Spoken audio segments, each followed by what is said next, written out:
Welcome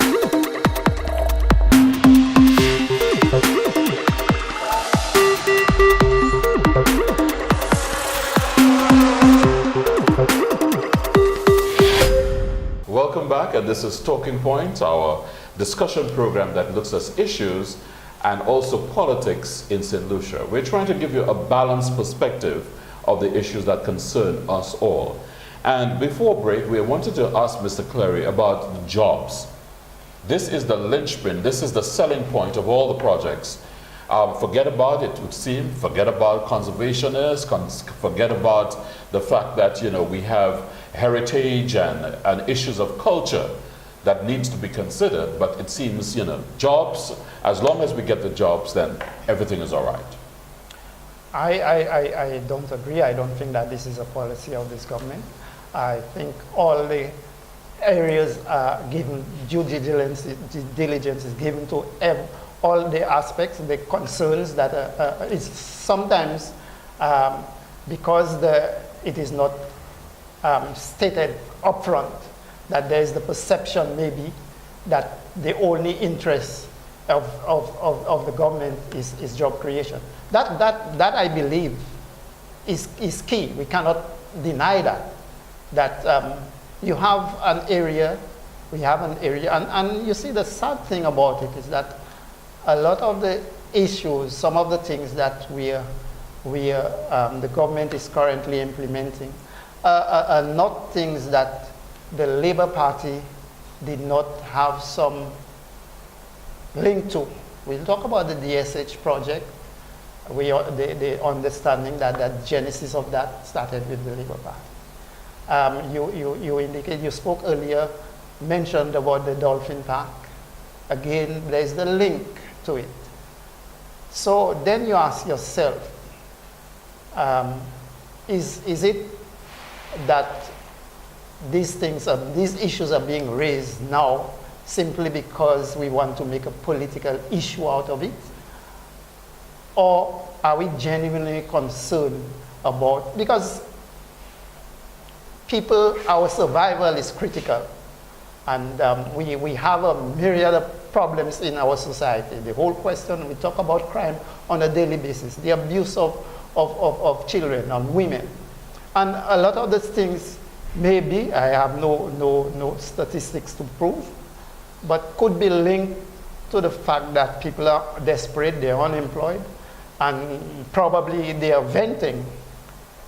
So it is important, and I think, again, that was one of the campaign issues of the United Workers' Party, is the creation of jobs, the area of developing the South. The focus of this government basically is to focus on the development of the South. We know the congestion that is taking place in the North. We have a lot of area on news land that is idle, and that is one of the focus of the development of the party. Mr. George, you were talking about studies that had been done, you know, on Maria Island about the endemic species, etc. And that is in reference to what Mr.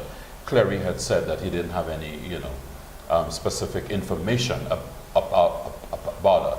But how much emphasis should we really place on this when we have some of the issues that Mr. Cleary has raised? Because, you know, jobs are needed. There is that economic aspect of it that must be considered. Of course, Jerry, of course. But you see, the scare tactic that the UWP and Mr. Cleary are using is to say that we cannot have jobs if we do not sacrifice these things. We cannot have jobs if we do not go and compromise the protected areas that we have. And that is not true. Not saying that. We can achieve balanced, sustainable development if we put our minds to it. And that's where we have to agitate together. If there is a level of consultation, because anybody would have told the Prime Minister that that development of joining a causeway to Maria Island is crazy, is ridiculous, is incredulous, is destructive. Anybody, if he had reached out and consulted with any organization out there in terms of conservation, they would have told him so. But you see, that is the problem that we run the risk of when you do not consult.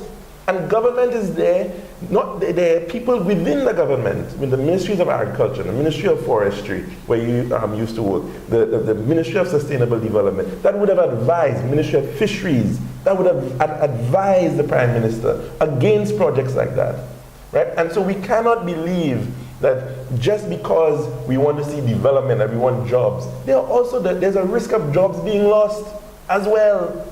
In fisheries, when you look at that project, you want to create this causeway, there are a lot of jobs at risk as well because of the way things like the Makote mangrove and that entire coastal shelf provides, and you know, Jerry, that the largest fish landing site on island is at Beaufort, and there's a reason for that, because of that natural environment that you have there. So Are these about the same concerns that you have with regard to the Dolphin Park in Pigeon Island? Because, you know, the information that has come out is that the SLP did approve, or at least had an eye on the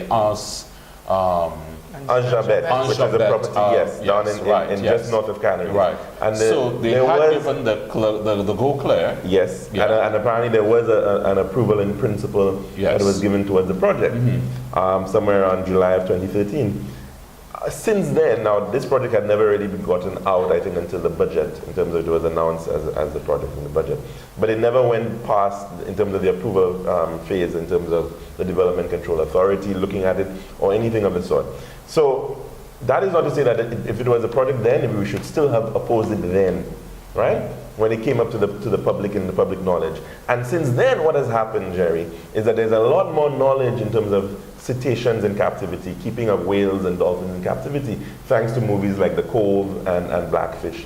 And we as a society have to look honestly about that issue, right? In terms of how we feel about that issue, because we still have issues in terms of how we treat blackfish and the killing of blackfish in our waters.